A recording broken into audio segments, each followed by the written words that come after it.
Hello, this is Angelia with today's wisdom. And today's wisdom comes from Right to the Heart of Women by Rebekah Montgomery. Excuse me, I got an itch here. The prayer every mother must pray. Until the doctor placed a squirming little morsel of humanity on my chest and the nurses lifted my head so I could see my newborn, I don't think I ever truly loved anyone so absolutely unreservedly, and we do. We love our little babies. At that moment, it was as if the spirits of every mother from Eve to the present gathered around the head of the delivery table and said, "Now you are really going to learn about unwavering love." And this has been true. The slog through the valley of the shadow of death required to birth a baby was a cakewalk compared to the rigors of child rearing. Like all mothers, I have needed to draw heavily on that God-given reserve of love for patience, wisdom, and endurance for that track. And if you've ever been a mother, you know that's true. But even child rearing is a stroll in the park compared to the hand-to-hand combat with Satan for the souls of each of our 4 children. And if you're a mom, you know that's true too. The devil likes to get the claws in them every now and then. This was never truer than for our youngest son. After the tragic loss of a son and several miscarriages, my husband and I were blessed to adopt to complete our family.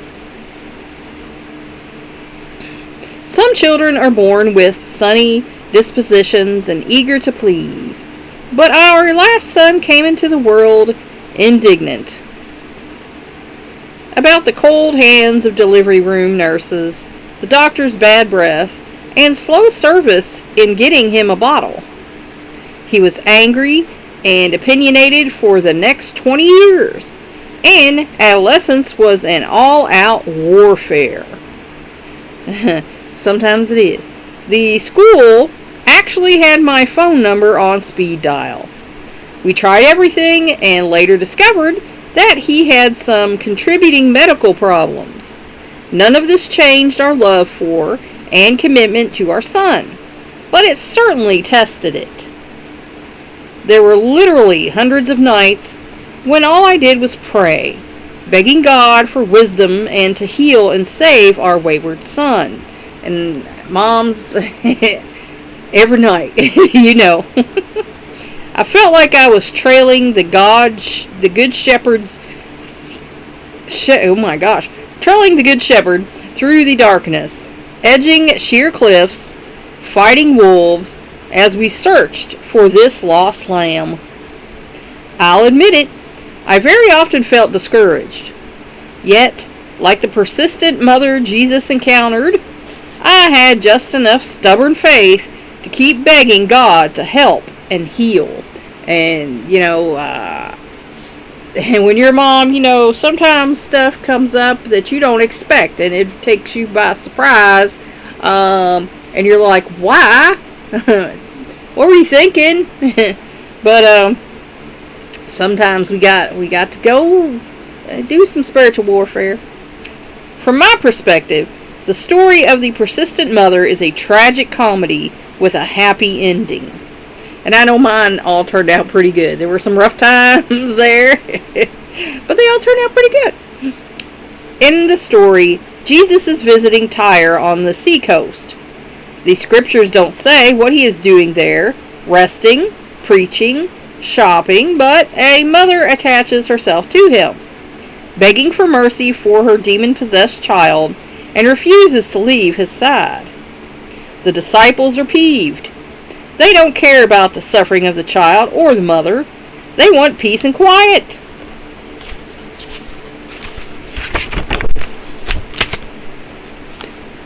Here is just one of the heartbreaks experienced by the parents of wayward children. Not only are their children at risk, their Christian friends may not be very supportive. And I know in my family, there were advice to do bad things to my children that I didn't take because I knew that was not going to fix anything. That was not the answer. They may not know what to say or be full of those irritating pat answers. Often, My husband and I found comfort and help at Al-Anon that we did not find at church. And that should not and need not be the case. And, I know some people who go to, an addict's church. And, maybe that's why. Because my husband and I, we've not had a lot of good luck at churches, that Christian folk only want people like them there. And being a woman and being multi-ethnic, that's usually not going to be okay with me. And, some churches are so dysfunctional that you can't even tithe to them, their stuff don't even work. So, that's just not good. Fortunately, Jesus never tired of our neediness, and he never will. Nor did he tire of the pleading of the relentless mother. The comedy portion takes place in the clever, almost playful repartee between Jesus and the persistent mother. He says, paraphrased, "I can't help you. I'm sent only to the lost sheep of Israel." "Help me anyway," the mother begs. "It's not right to take the children's meat and give it to the dogs." "True, but even dogs get crumbs." At this point, you can almost hear Jesus laugh with delight at her stubborn confidence in his goodness and grace. "You have a great faith. Your daughter is healed." And joy of joys, she was. Regardless of the attitude of the disciples, prevailing religious snobbery, or any discouragement, the mother trusted and doggedly pursued the compassionate heart of Jesus. Every despairing parent can, too, and definitely you can. One night, when the situation with my son looked hopeless, I dreamed I was carrying him through a dark, foggy night, over steep, rocky terrain. He was heavy, and the way was difficult, but I would not set him down. I carried him until I could go no further. I looked up, and before me was the cross, and Jesus hanging upon it, his blood dripping down. In wonder and awe, I touched his blood, and immediately I felt stronger, hopeful, empowered, wiser. And I knew what to do. I prayed the prayer every mother must pray for her child, whether that child is prodigal or not. By the power of the blood of Jesus Christ, bring every thought and imagination of my child's mind, every emotion of his heart, every deed of his hands, and every step that he takes under your lordship. Lead him to love you with all of his heart, mind, and soul, and his neighbor as himself. And the world would be such a better place, wouldn't it, if that's how we all felt. With that, I touched him with the blood of Jesus. Then I asked the Lord, "What now?" He said, "Leave him with me." I laid my son at the foot of the cross.